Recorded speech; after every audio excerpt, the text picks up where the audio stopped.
Je reviens sur un sujet que j'ai abordé par le passé concernant le fameux schéma Israël et la question des mitzvot. Le mitzvot, le mot mitzvah, est bien connu puisque c'est le nom de la confirmation religieuse. Le bar mitzvah, c'est le garçon qui devient tributaire des commandements. Et le mot commandement, c'est exactement la racine de mitzvah, puisque ça vient de la forme qui veut dire commander. Metsavé, Metsavot. Metsavé, je te commande, je te commande. Et d'ailleurs, c'est intéressant parce que on peut dire que d'une certaine manière, au Sinaï, le peuple hébreu passe sa bar mitzvah avec Moïse. Il naît, il a sa circoncision avec Abraham, et d'ailleurs c'est exact, Isaac est circoncis, et il a sa confirmation religieuse, sa bar mitzvah avec Moïse. Et confirmation, ça veut bien dire ce que ça veut dire, c'est la confirmation de l'alliance. Car Brit Mila, qui est le nom de la circoncision, ça veut dire, ça renvoie au mot Brit qui veut dire l'alliance. Cela dit,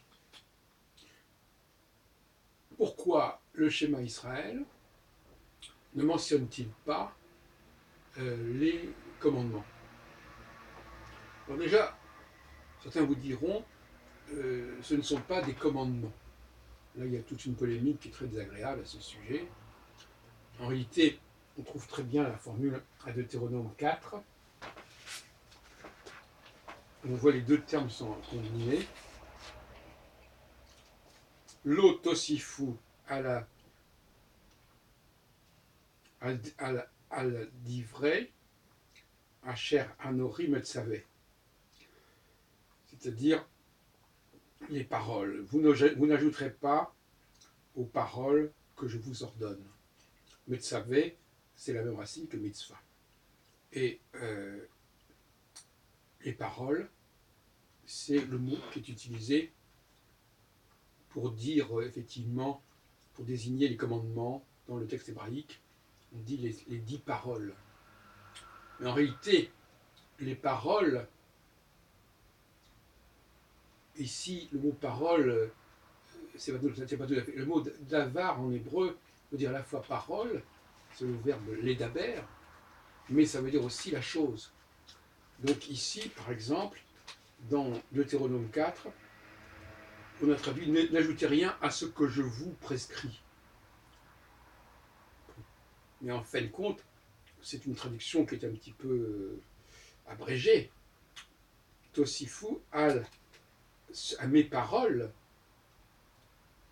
n'ajoutez rien aux paroles que je vous prescris. Prescrit, c'est-à-dire mitzvah, vous le savez. Donc c'est un faux débat. En fin de compte, sont les paroles que je vous prescris. Et donc la mitzvah, c'est l'obligation de respecter les paroles. Alors quelqu'un nous diront, ce ne sont pas... Bon, donc c'est une plaisanterie. Les commandements, ce sont les paroles qui ont été commandées. Donc on ne va pas pinailler là-dessus. Cela dit,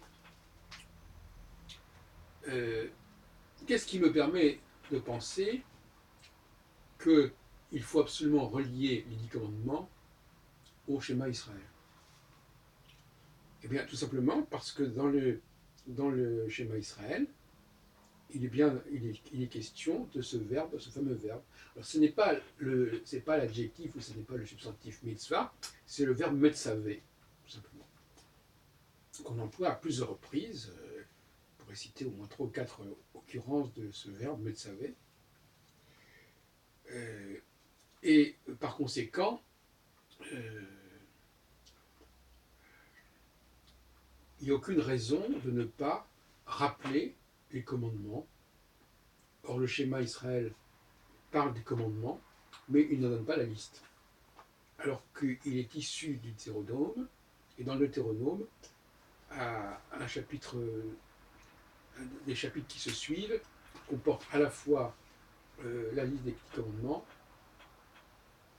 ou si on préfère, la liste des paroles que Dieu nous commande, si on préfère, nous ordonne. Et juste après, on a les 10 commandements. Et en réalité, dans le Deutéronome, on a au chapitre 4 une première mouture du schéma Israël, puis au chapitre 5, les 10 commandements, et au chapitre 6, on a une autre mouture de schéma Israël. Sauf que dans un cas, c'est schéma Israël, et dans l'autre cas, c'est Israël Shema. Alors, j'ai parlé de ça avec plusieurs rabbins, que je ne nommerai pas, et qui me répondent « Ah non, non, non, il n'y a pas de raison que la liste des mitzvot soit dans le schéma Israël, parce qu'en réalité, il y a 613 mitzvot qui correspondent aux 360 jours de l'année et aux 248 os que nous avons dans notre corps. Et alors c'est assez amusant parce que dans le schéma Israël, il est indiqué, ou plus exactement, alors il est indiqué que tu n'ajouteras pas à ce que je t'ordonne. Donc je ne vois pas pourquoi on fait la fine bouche en disant oui, mais en réalité, pourquoi ces 10 commandements alors qu'il y en a 613 qui apparemment d'ailleurs n'ont été formulés qu'à l'époque talmudique. Je ne comprends pas cette langue de bois que j'ai remarqué chez plusieurs rabbins quand on leur fait la réflexion sur le fait que les 10 commandements ne figurent pas dans le schéma Israël, alors que le schéma Israël est uniquement consacré aux 10 commandements, si on peut dire, aux commandements. Il y a là une ambiguïté assez effarante.